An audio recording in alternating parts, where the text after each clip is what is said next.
So I just had the greatest $300 dinner of all time. You've seen a lot of $300 dinners on the channel. This one is by far the best, and it's not even close. I'm talking about Kusa Nori here at Resorts World, and in this dinner, I had some things and saw some things I've never seen at any other restaurant in my life.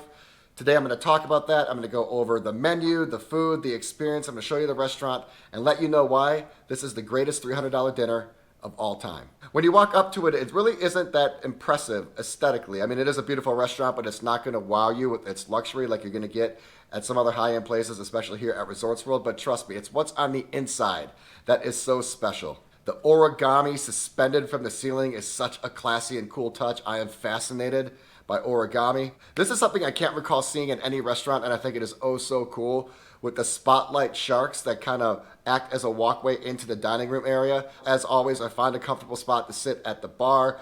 There are a ton of choices for me to sit because there aren't a lot of people there. I got there right away when they opened.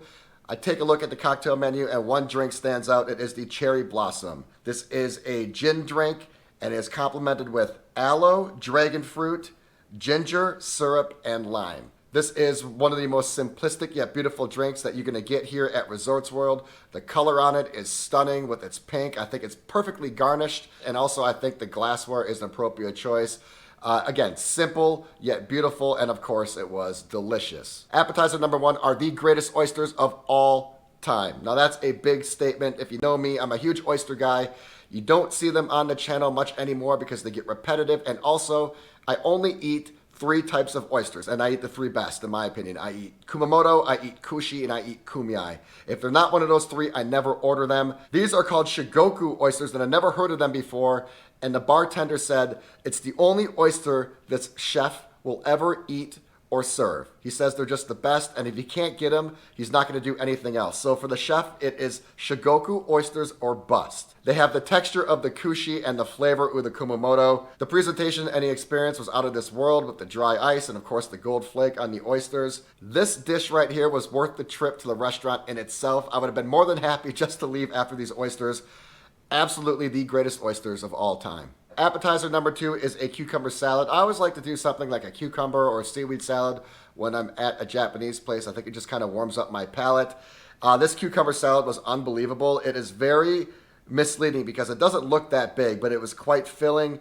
It came out and it was plated beautifully in kind of that big, black, deep-pocketed type of plate. This dish was pretty much perfect, and it amplified a dish that's kind of usually boring and predictable and dull to something that was spectacular and sensational. Appetizer number three is the crab kryptonite. When I saw the name and I saw the components of the dish, I absolutely had to order it. And this is just not any appetizer.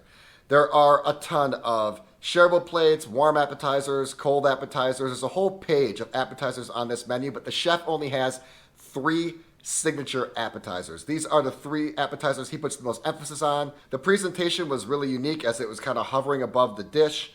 And then just take a look at how beautiful it is. Look at all those different colors. You have blacks and greens and yellows and oranges, and of course it's topped off with gold flake. This is a signature appetizer for a reason, and it's one of the best iterations of a crab salad that I've ever seen. So at this point, I'm on cloud nine. Everything I've tasted has been perfection. I wanted to parlay that into the sushi rolls. I wanted to see if the sushi rolls were going to be as good as every other thing else on the menu. They really had two standout rolls, at least in my opinion. Number one was called the Battleborn, and number two was called the Silver State Roll. First of all, I love both of those names, and coincidentally, they were the two most expensive sushi rolls on this list. What made the Battleborn really unique and special is that it had two styles of toro in one roll. Now, it's rare to find toro in a sushi roll. It's one of the most expensive cuts of tuna. It's the fattier part of the tuna that gives it better marbling and thus better taste. It also makes it very expensive. It had seared toro as well as toro tartare. I don't think I've ever had seared toro and toro tartare in the same bite. It was such an interesting and awesome experience. And then the Silver State Roll, I think, is an awesome name. Obviously, it pays homage to the state. It was king crab based. And then it had also avocado, cucumber, tobacco, and then sweet soy. This was by far the most beautiful dish, and I was trying to think which one of these I liked the best, and I just couldn't do it. These are the two most premium rolls on the menu, and for good reason. One was just beautiful and delicious, and then one was delicious and beautiful. So now I have a major problem. I'm on a food high. Everything has been perfect. I can't believe how well the dinner is going. I'm having an extraordinary experience, and I want to keep the momentum going even further. It's time for an entree.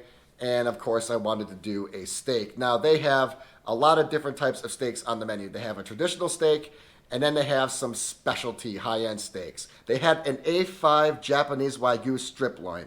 Now, I was a little tentative about this because I ordered the A5 over at Fuhu. It wasn't that impressive, but everything at Kusa Nori has been gold so far, so I thought maybe that could be good as well. But I was also curious about their other specialty steak. It's a Black Hawk Domestic Black Wagyu.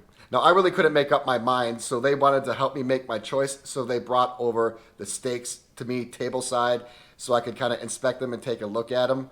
Look how gorgeous these steaks are. So you can clearly see which one is the A5 and then which one is the domestic.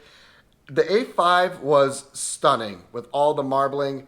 It's one of the most beautiful steaks you're ever going to see, an A5 Japanese Wagyu. I believe there's only 2,000 Wagyu cattle per year. That's why it's so expensive. The Wagyu, the lighter colored one with all the marbling, that was $55 an ounce. Okay, $55 an ounce, which means that steak right there was probably around $600, $700, $800. And then the steak below it, which isn't quite as beautiful, but I actually think it tastes better. Sometimes the A5 Wagyu can be just overly fatty and kind of just overly buttery, and it's almost like too filling. It's almost too much of a good thing. I actually, a lot of times, actually prefer the domestic Wagyu. So that's the steak I actually ended up getting, the domestic Wagyu. It is about a sixth of the price. You get so much more for your money. And plus, I think you still do get some of the similarities that you're going to find in the A5. It just isn't as intense. So they bring the steak out teppanyaki style. That is where it's kind of like on a stone type skillet. I did not expect that. It comes out and it's sizzling and it is steaming and it is the epitome of fresh. And then to top it all off, they pour a little bit of soy on there. And then the soy starts bubbling and steaming and there's smoke everywhere. And now you're smelling all the ingredients and the flavors. It was a pretty magical steak experience. I don't use the term magical and steak too often, but this is a presentation you do not see a lot. And I gotta say, it was pretty mesmerizing and pretty sensational. So that was my $300 dinner at Kusa Nori. I was actually shocked that the dinner was $300. I thought that dinner was probably a caliber of a $400, $500, $600 dinner. I gladly paid $300 and I would do it time and time again. I definitely feel I got my value. I think not only is Kusa Nori one of the best Japanese restaurants in all of Las Vegas, it's probably the second best Japanese restaurant on this side, the north side of the strip. I think it's only behind Mizumi. And that is phenomenal company. I think Mizumi is probably still the best of the best, but this one is very similar to Mizumi. And in fact, in a lot of ways, I think it's kind of like Mizumi Light.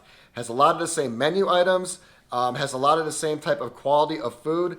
It just isn't as expensive or over the top. So if you like that high end, that ultra elite Japanese dining experience, but maybe you don't want to totally break the bank, you know, at $500, $600, $700, $800 a dinner like things can get at Mizumi, I say come over to Kusa Nori and have a similar caliber of meal for a much better price.